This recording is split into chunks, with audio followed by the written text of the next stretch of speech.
We're back again this morning. Can you hear me? I just want to make sure about that. Somebody say, can you hear me? Yes, Hello? Yes, Yeah. you can? Good. Okay, so we ended our discussion of China last time. And I want to begin today, this morning, by reviewing the questions on China on your sheet. And then we're going to turn back to Europe, back to the West. And we're going to examine how, we saw in the case of the Ottoman Empire, in the case of India, in the case of China now, and certainly at the beginning, Latin America, how the West conquered. So we're in the concluding section of the class, we're dealing with how exactly did the West achieve its superiority. There was some suggestion of this already, but we're going to sort of deal with, we dealt with the situation up until the Reformation and the Counter-Reformation. So we're going to pick up Western history and bring it forward until the French Revolution.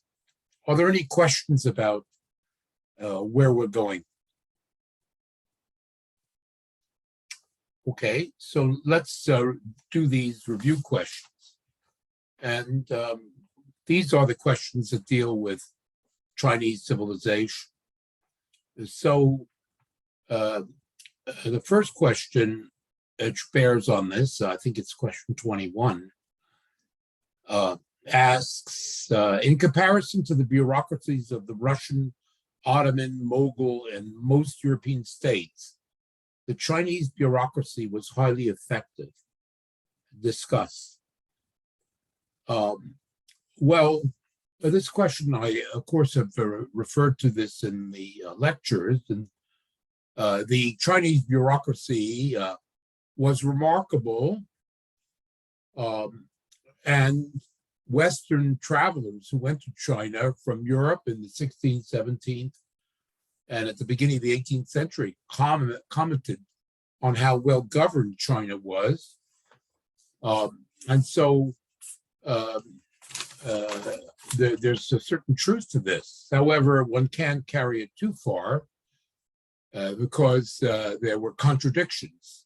So in terms of answering, I think the general way you answer this is that, yes, the Chinese bureaucracy was remarkable and governed China well, but there were problems. And the second half of your essay should deal with those problems. So first of all, we could say that the Chinese state is very old. The Chinese had political states from around 1800 BC. Secondly, China was a unified country from the period of the Qin and the Han dynasties, that is to say, between the 200 BC and 200 AD, China became a unified state. And essentially, it remained so until the present time. So it has a continuous history.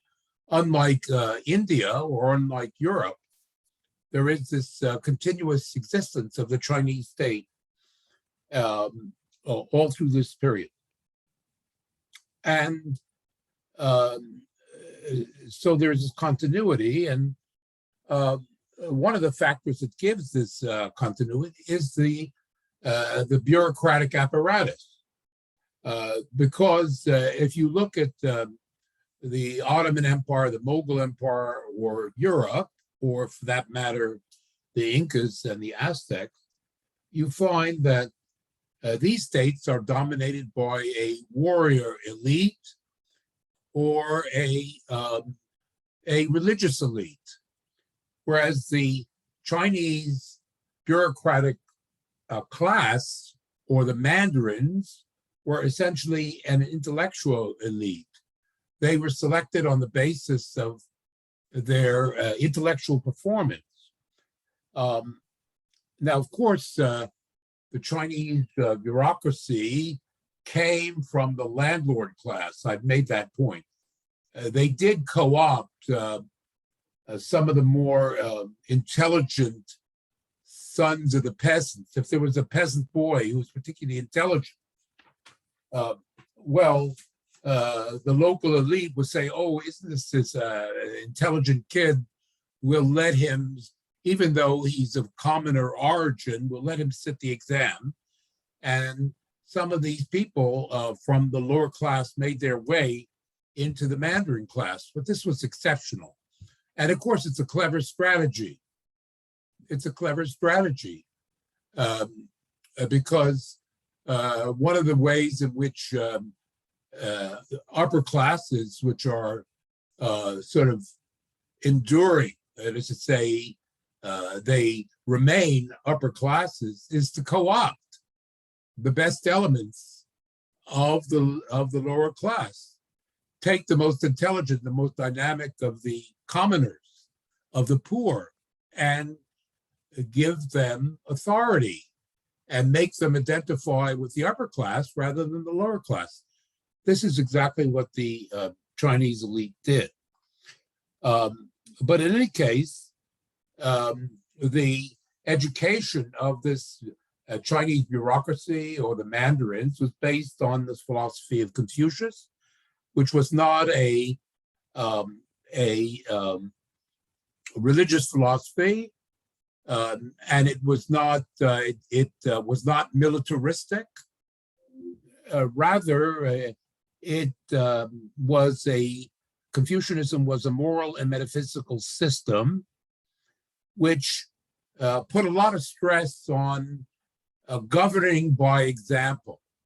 That is to say, the Chinese elite tried to distinguish itself by not only its intellectual, but also its moral qualities. And of course, when necessary, they used force. But more often than not, they dominated the masses by their moral and intellectual authority, which, makes a certain amount of sense. I mean, if you have corrupt, pleasure-loving, violent people at the top of society, they're disliked by the masses. They're hated. And of course, at the same time, they're given an intellectual sort of outlook. They're able to sort of analyze problems rationally, and all of this made for a powerful bureaucracy. The more so as during the Sung dynasty in the 10th century, this whole system that I'm describing was capped off by the establishment of national examinations. That is to say, if you wanted to get into the Mandarinate, of course, you had to go to one of these local schools, but then there were the state examinations. If you got a very high mark, you got into the Mandarinate. So all of this made it quite powerful. On the other hand, and this is the downside I'm talking about, the factor is that these mandarins were extremely conservative. And partly it was from the fact that they came from the upper class, and they were part of the bureaucracies, and bureaucracies tend to be conservatism, but also Confucianism, as I've tried to explain, with its stress on respect for authority, respect for tradition, tended toward conservatism. And we saw that, particularly in the period that we're dealing with, the Ming period, in fact, Confucianism was ultra-conservative. And it was very ethnocentric. It was suspicious of foreigners and especially foreign merchants. It was suspicious of merchants in general, of the middle class. It was hostile to Western ideas. When the Jesuits came to China in the late 16th century, they brought scientific instruments and some relatively advanced ideas with regard to science and particularly astronomy.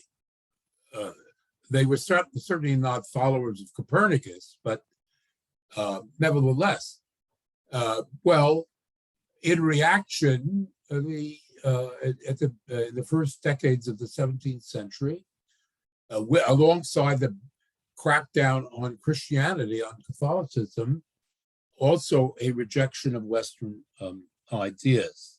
And as I said, also I want to stress their ethnocentrism. China had everything it needed, including all the ideas it needed, and we don't need anything from the outside. Everybody else kowtows to us.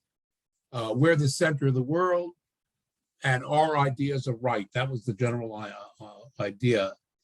And so, of course, ultimately, they couldn't adapt very well to changes going on inside China. More about this in a minute.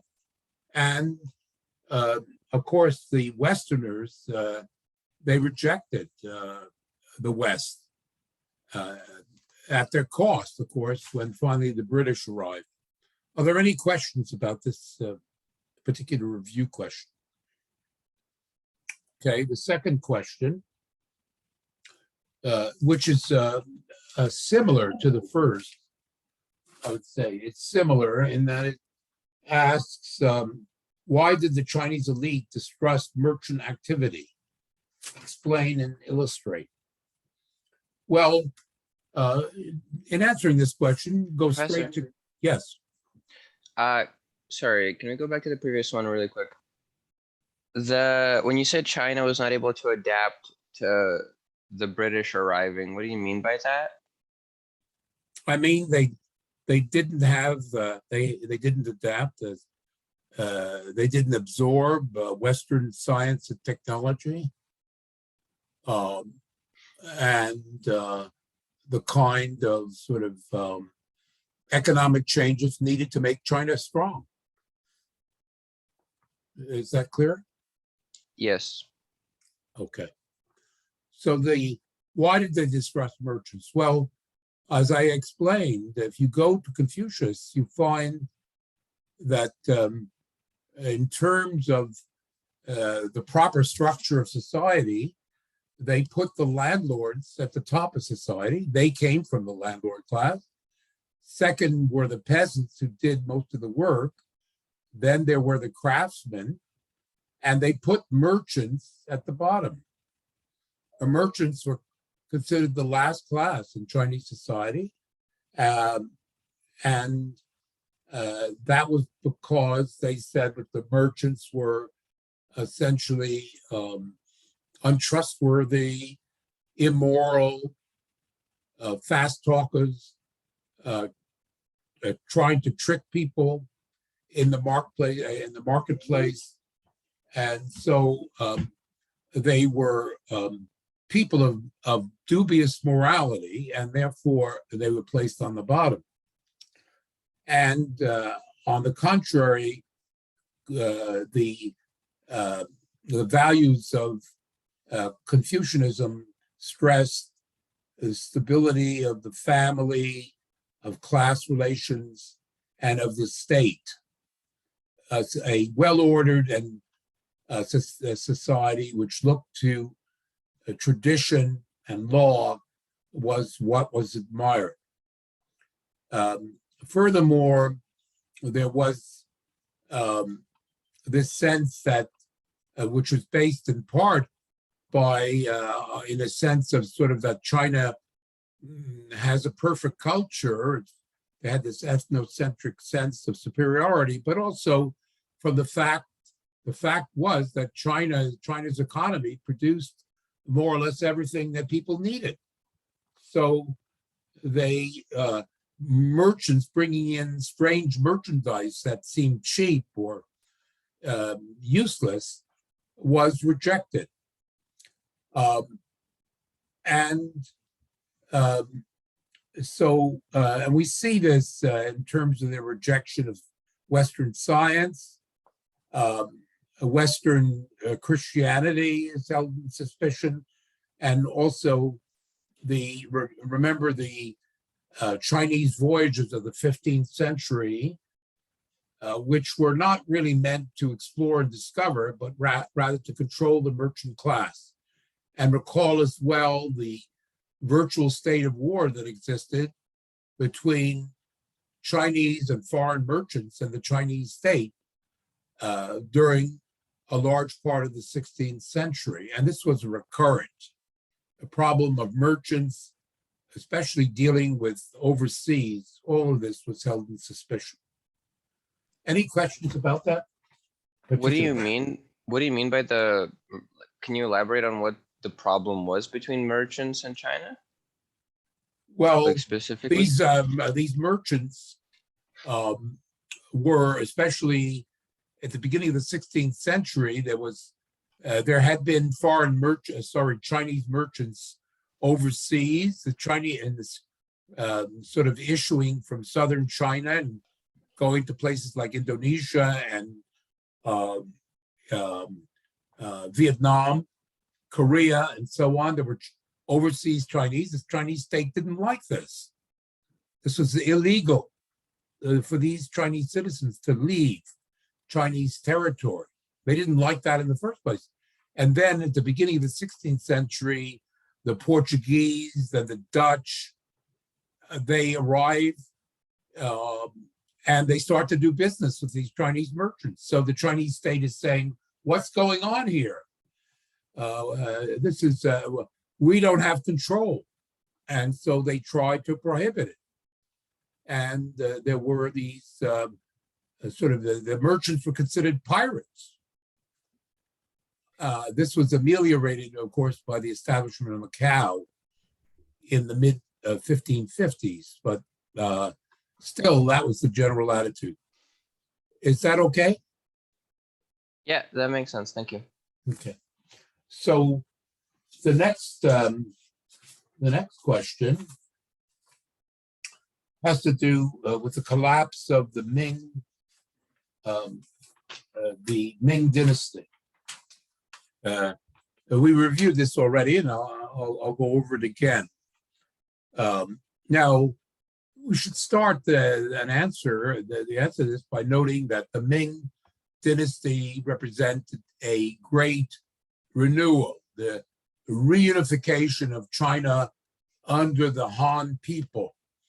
The Mongols were expelled, and this was done by a peasant leader. The founder of the Ming dynasty was a peasant. And so he introduced some quite important reforms. The most important was land reform, taking away a large part of the land of the landlords and giving it to the peasants. Secondly, he made it a point of saying, yes, of course, the landlords remain and the mandarins can remain, but they have to open themselves up more to the peasantry. In other words, peasants who were qualified should be allowed into the mandarinate. So there was this egalitarian spirit that infused the establishment of the Ming dynasty. And furthermore, it was anti-bureaucratic. I pointed out that they reduced the centralized bureaucracy, they decentralized government, they tried to relieve the burden of government on the common people. And so all of this was, and of course, it was also anti-corruption, corrupt bureaucrats were punished. So there was a great renewal of the peasantry as a result. However, by the beginning of the 17th century, all of this basically was in the past. And by the beginning of the 17th century, the Ming rule had become corrupt. There was corruption in the state. Taxes were very high, and the problem of landlordism, high rents, and the peasants becoming poor, and many of them without land. All of this had returned. And I'm not going, one doesn't have to go into the, well, you could explain why this was so. But the growing difficulties of the peasants reflected itself in basically peasant revolts. By the 1630s, early 1640s, large parts of northern China saw important peasant revolts. So all of these were bringing down the Ming dynasty. But also very important was the fact that there was a deep economic depression during that period. A lot of people, and the state itself was threatened with default.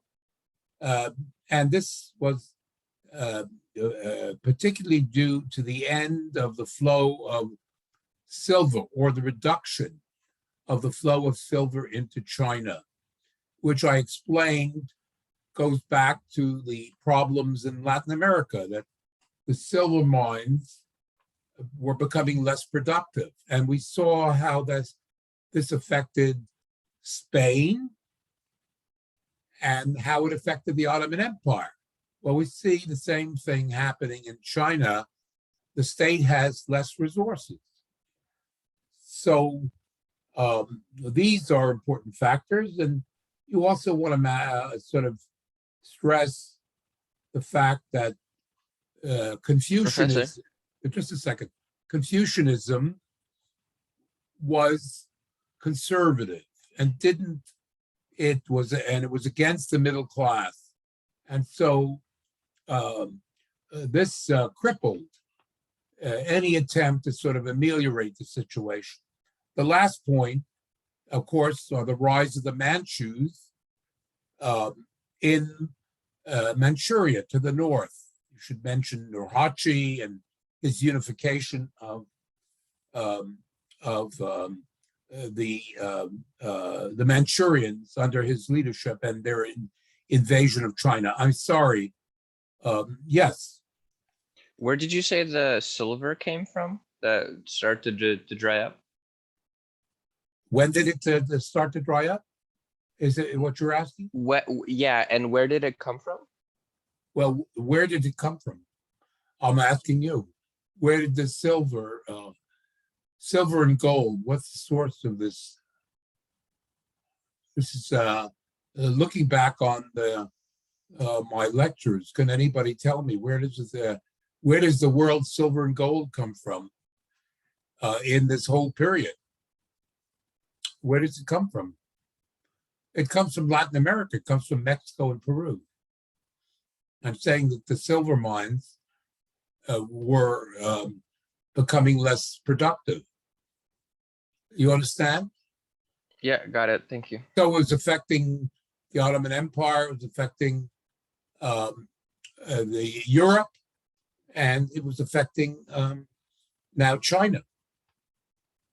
Any other questions that people have? Okay, the last review question that we're doing is the crisis of the Qing dynasty, of the crisis of the Manchus. Sorry, the crisis of the Manchus at the beginning of the 19th century. So, first of all, you want to begin by saying, well, the Manchus, having conquered the Ming and established their own dynasty in the middle of the 17th century, between 1680 and 1790, this was a period of basically stability and prosperity, although quickly adding there were the underlying problems that we pointed out under the Ming that might have been ameliorated a little bit under the Manchus, but by the end of the 18th, beginning of the 19th century, they came back. And of course, what I'm talking about is the problem of land shortage, landlordism, the general conservatism of Confucianism, the continued suppression of the middle class. None of these problems were really addressed by the Manchus, and so they came back. But while they lasted, during the period of prosperity, we see that there is a considerable development of, say, corn as a new grain, in addition to wheat and rice. The growing of cotton, the growing of mulberry for silk, and especially the tremendous development of the tea industry in China. And Chinese exports, porcelain, silk, and now tea are very important on the world market. Beyond this, the Chinese state, it conquers Mongolia, it conquered getting rid of that problem, which had plagued the Chinese for centuries, conquest of Tibet, the settlement of 20 million Chinese farmers in the southwestern part of the country. All of these were achievements.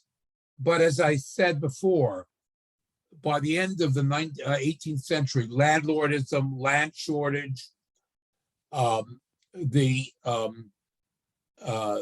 suppression of the middle class, the conservatism of Confucianism, all of these represented themselves at the end of the 18th century, as did corruption.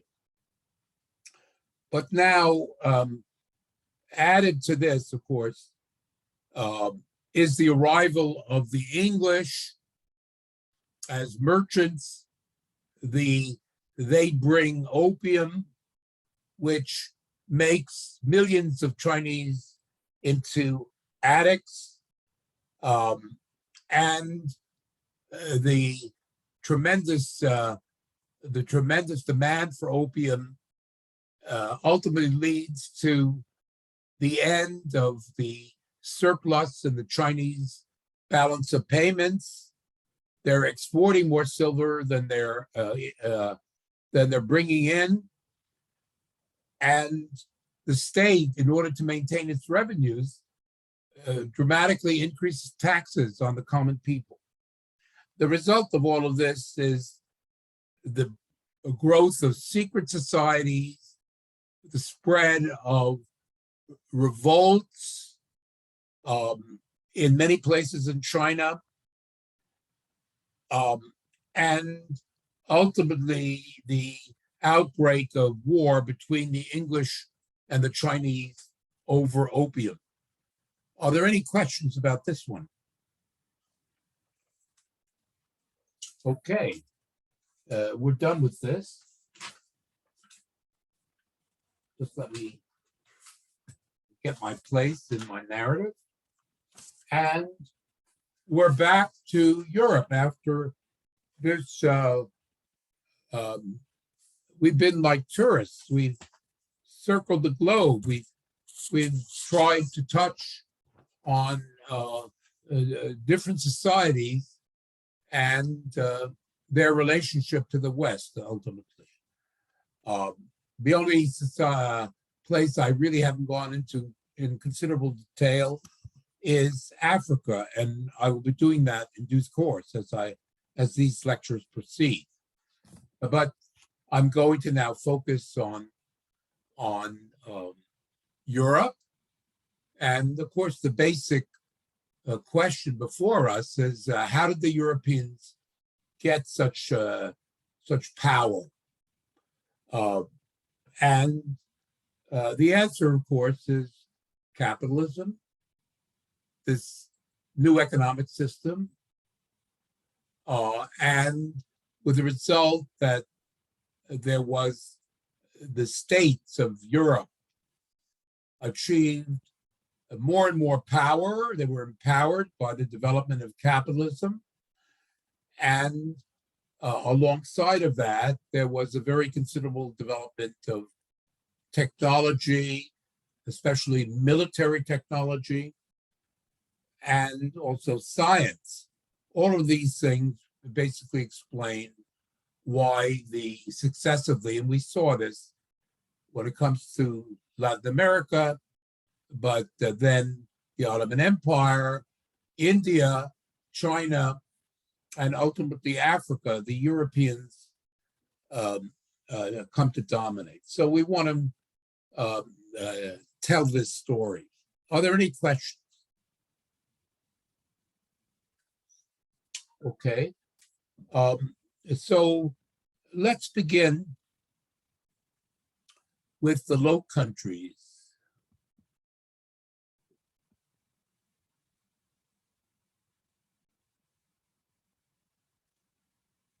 You see, well, let's begin with the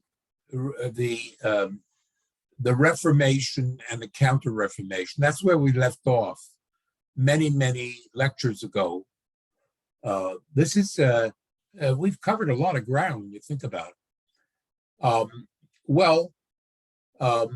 We saw that the Reformation of Luther and Calvin was followed by the Counter-Reformation. Rome and the Catholic Church tried to stage a comeback. And we saw that the Counter-Reformation was quite successful, while Northern Europe, and I'll come to that in a minute, became Protestant for the most part. Southern Europe and Eastern Europe remained Catholic, and this included Italy, where the Pope was. This is where the Counter-Reformation enjoyed its success, and of course they also enjoyed their success in Latin America, but we see also they were missionizing even in Asia, in China, Japan. The Catholic Church was resurgent. And when we ask, well, who supported the Catholic Church? Of course, it was the Habsburgs. Charles V, remember him. And this is, again, a map of Europe at the end of the reign of Charles V, in the middle of the 1550s. You could see all the parts in green were where the Habsburgs were ensconced. This is where they were, one way or another. Charles V was the ruler over all these territories, as well as Latin America. But also the King of France, who was the bitter enemy of the Habsburgs, of Charles, he was also a Catholic. He didn't like the Protestants either.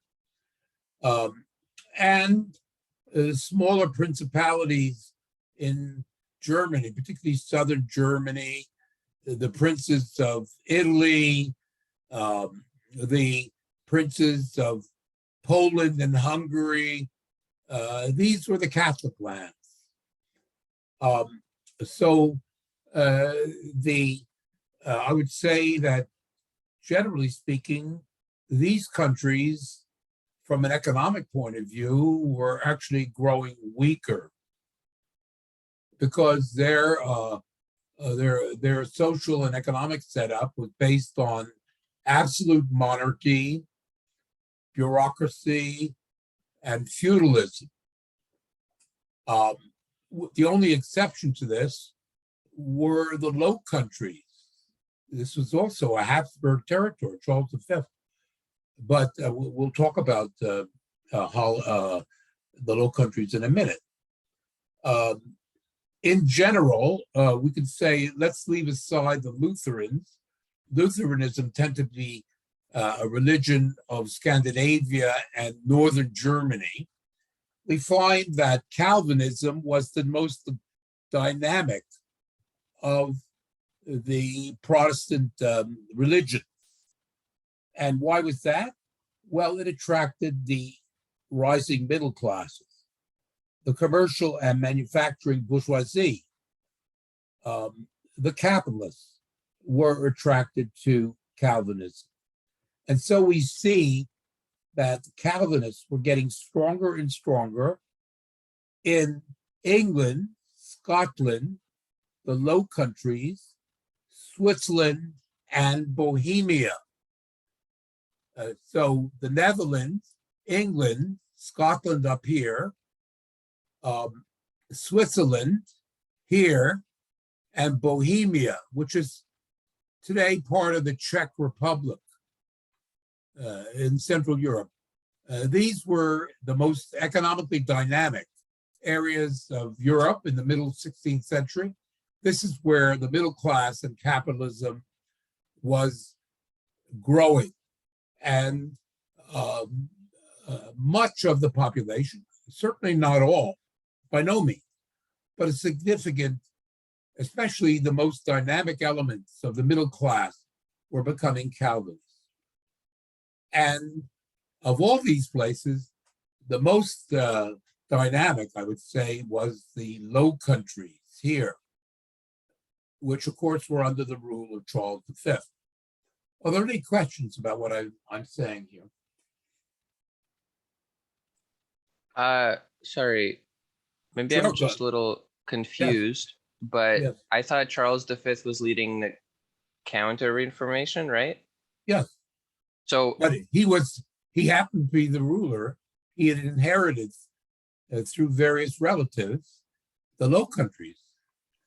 Yes, so, that's true. but I And see, he was the sorry. leader of the Counter-Reformation. The Counter-Reformation consisted of like those religions, those Roman Catholicism, backed up by political power. And the political power was Charles V, above all. Because you could see Charles V had this idea that he was going to conquer the French, conquer the English, and unify all of Western Europe into a revivified Holy Roman Empire. And so it made sense for him to support the Roman Catholic Church, which stood for the unity of the Catholic religion over all of Europe. Do you understand the connection? yes, but then how is it that under like his lands have a Calvinism going on, and how do they have Because that the merchants had other ideas. They had other ideas. I see. So it wasn't like totalitarian. No, he couldn't control these people, and especially he couldn't control what was going on in the Low Countries because there were scores of cities, and in these cities there was manufacturing and trade, and the Netherlands was the attracted people from people who wanted to trade and deal in money from all over Europe. And so it was very cosmopolitan. And as a matter of fact, the city of Antwerp, by the middle of the 16th century, Antwerp is today in Belgium, had eclipsed Italy. Italy was now receding. The Renaissance was over. And Antwerp and Northern Europe, especially the Netherlands, became the focus of this growing capitalism under Charles V. You see what I'm saying? There's a contradiction here because Charles V, he's a conservative. He comes from Spain. Spain is his headquarters. The nobility should rule, and everybody should be a Catholic. But these people are This is an area which is dominated by merchants and manufacturers. And so there's an inherent contradiction. And the fact that the most successful of these people are becoming Protestants, and particularly Calvinists, is making the situation dangerous. Now, under Charles V, he let the Netherlands alone. He let them alone. He was involved in all these wars, and he needed the tax money from the Netherlands.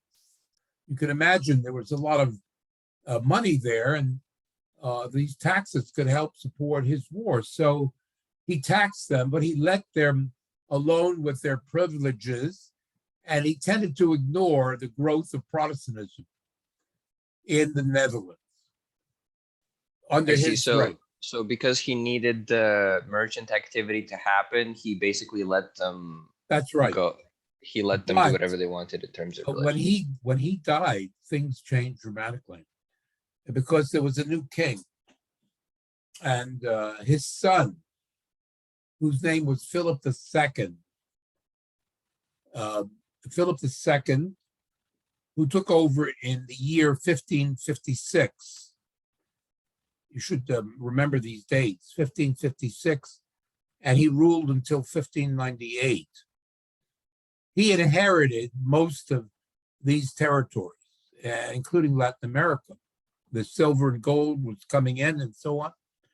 And Philip II had a different attitude.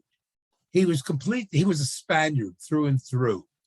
He had never visited any other area of Europe. He knew he had all these different possessions, but he was a Spaniard. He was an ardent and religious Catholic. He believed in the rule of the nobility, and he was very committed to the idea of the Counter-Reformation. Europe must come back under the rule of the Catholic Church. He was in a partnership with the papacy.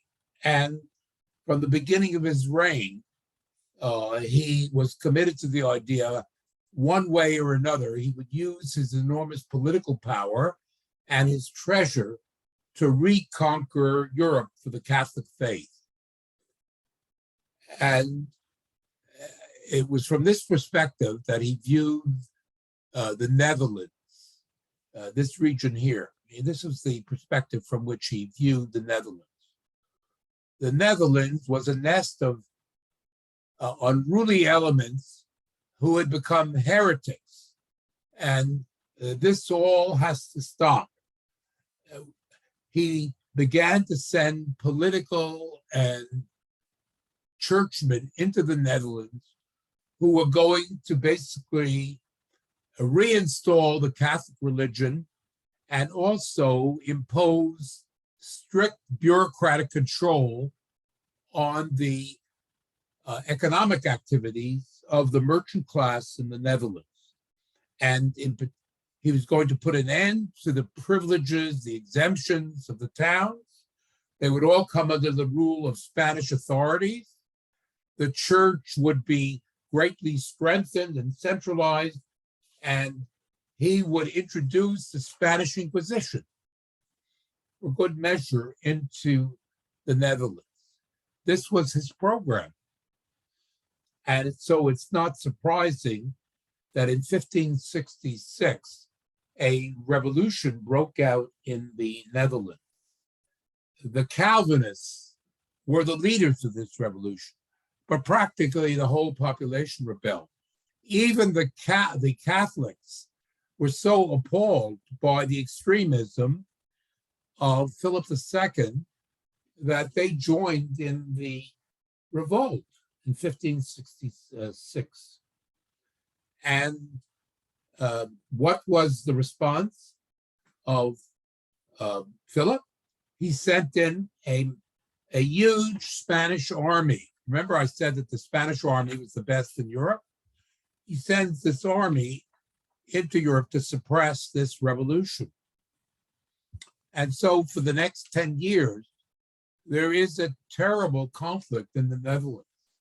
The prosperity, the stability of the Netherlands is destroyed by this war that's raging.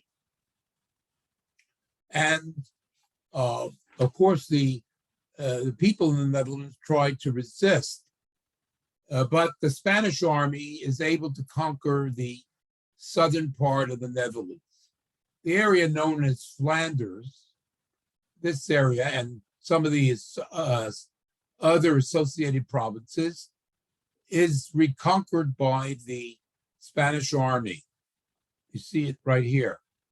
And one of the reasons they were able to do this is because this area is good, very good agricultural land. It's completely flat.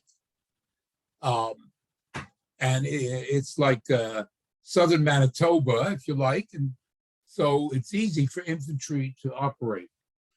And so this area is basically reconquered by Philip and by the Counter-Reformation. People who are Protestants either have to reconvert to the Catholic faith, or they have to flee into the northern provinces, the major northern province being Holland. And so by 1576, you can see that the lines are drawn. This area comes back under the control of the Spanish crown, and through various changes, it ultimately turns into the the Catholic country of Belgium. To this very day, Belgium is a Catholic country. I mean, of course, the Spaniards have long since been driven out, but this is how it happened. Meanwhile, the north, and the leading province there is Holland, they continue to resist. And because Holland is, it is flat, but it's riven by rivers and canals. Holland, as you know, there are these lovely canals all through these northern provinces of the Low Countries, and the estuary, the mouth of the Rhine River, runs through this territory as well. It was much better terrain for the defense. The Spanish army couldn't advance easily. And so the northern provinces, led by Holland, and the north takes the name Holland, they were able to resist the Spanish army. Added to which, up in Holland, which by 1580 had become an independent republic, they broke away from Spain and the Habsburgs and declared their independence as a republic, led by the Calvinists. They developed a huge navy. These people were merchant mariners. They were seamen. And the Dutch, Holland developed a huge navy and commercial fleet, and they began to defeat the Spaniards at sea. So they held the Spaniards on the land, and they began to wreak havoc on the whole sort of Spanish Empire in Latin America by sea. I'll continue this narrative in the next class. Professor, Yes. sorry, you said they started winning in Latin America? Well, they sent their navy to raid the Spaniards. I would expect them to fight back, like from the land that was just taken from them, not in Latin America. Well, they thought, well, we can outmaneuver them. Well, let's start another front. The sea. And also the Spaniards are vulnerable because the gold and the silver is being brought by the Spanish fleets, and they were seizing the treasure ships. I see. So they hit him in the rear. wallet. Yes, they hit him in the wallet. So Okay. we'll continue this. Okay. Got it. Thank you.